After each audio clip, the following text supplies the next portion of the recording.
Ito po ang ating napakagandang Kins Class. Ayan, 2-seater wagon stroller. Light new condition pa po ito. Ayan. Complete po siya. Ayan, with tray. Wala po siyang faded, walang discoloration. Ito po yung details po niya 1 by 1. Okay, so ito yung kanyang canopy. Buong canopy po yan ha. Again, wala po yung faded, walang discoloration. Ito, meron siya rito peekaboo. Ayan. Meron din. Pag umuulan. Pwede nyo tanggalin po ito ha. Di-zipper siya. Parang gusto nyo po yung half canopy lang. Pero pwede naman siyang bifold ng ganito. Pakita natin. Ayan. Fold siya ng kalahati. Ayan. Pwede siyang ganyan. Or pwede pang by 1/4.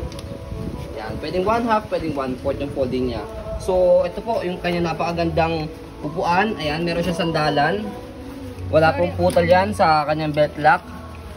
Ayan. Wala po yung putol. 5 harness. Kompleto po yan sa mga harness pad. Pati rin po itong kabila. Ayan. Wala lang isa. Okay, wala lang isa kanyang harness pad. Okay, not big deal naman yan. Ang importante, wala siyang putol dito sa harness niya. Sa belt lock niya. Ayan. Okay. And then next natin, yung tray niya. Ayan, removable po itong tray niya. Ayan. Dalawa din. Okay. Ayan, removable po siya. Next natin, yan po yung pinakahigaan po niya. Or, pwede siyang tungtungan ng paa dahil meron dito. Ayan, footrest. Nakatago. Ayan, footrest. Okay. Ayan. Okay. Okay. Gulong. And then, yan yung gulong niya. As you can see, ang ganda oh. pa ng gulong niya. Kapal pa, halos hindi na Dito lang sa amin nadumihan. Ang ganda niya, no? Frame.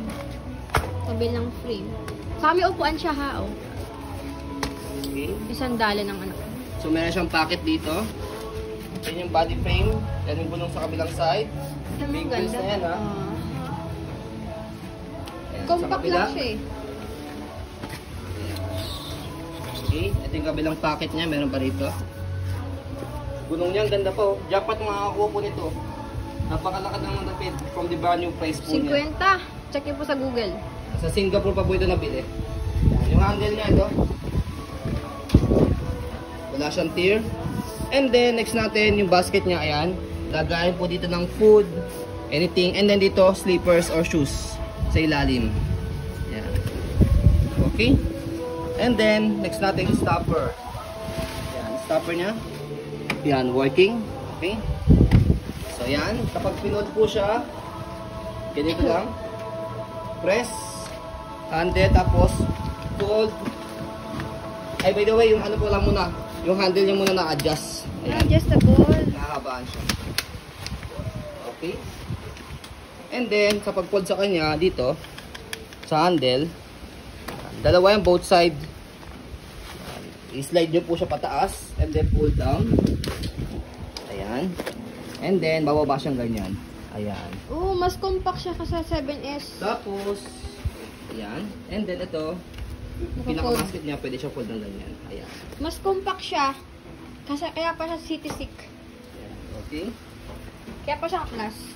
Mas compact siya kaysa dun sa 7S na nabenta namin. Nasa kayo na Tapos, kapag inopen po siya, yan, iaangat nyo lang siya ganito. Tapos mag-automatic. Lock na siya. Ayan. Ayan. Tapos, ayan, sakay po namin yung baby namin maganda. Magko 4 years old po ito. Doon na. Sit down, sit down. Maganda daw. Ayan. Diba? Oh. So, turning 4 years old Footrest pa lang niya. po siya. Pero as you can see, ay no? Ayan. Ambon eh. So, Papakita maluwag ko naman footrest. po sa kanya. Kaya estimated po namin po ito around mga, Patres. kahit mga 7 years old. Both 7 years old, kakayanin po dito. Oh, 50 Ayan, naman. kaya. Ano niya? Kayang-kaya. So, yung weight ng baby namin is 14 kg. So, kung ang baby po ninyo mga around 5 years old, 6 years old, pero around 14, 15, 16, 17, 18 kg, kayang-kaya pa po ito. 3 kids na maliliit kaya. Oo. 3 kids. Tignan mo yung anak ko. Sug ka dun na. Dito. Oh, di ba? Baka nga, by 4, kaya Kambal pa. na anak ko yung ganyan dito. By 4, baka pwede pa to by 4. Oo, pwede pa. Yan. Kung maliliit yung anak niyo ha. By 3, by 4. Kung ang weight po around mga, for example, mga 10 kg hanggang, Oo, 10. kahit ano, 10, mga Yan natin by sa 50. Isa ka kaya dyan. Then, mga 15. Kaya by 15 kg each kid. 15 kg. Yan. Yung max niya. 15 kg each seat. Maluwag pa Each kid. Kapag apat. Kasi 50 kg naman siya eh. Pero possible mga 50 to 60 kg yan. Yan. Kayang-kaya. So, kaya jackpot po makakuha po sa amin yan. So, ayan po ang ating napagandang Kings Class Wagon 2-seaters. So, ayan po. Maraming salamat. As you can see, very details po kami sa pag-video. Ako na si N. Oh! Ulan lang po yan.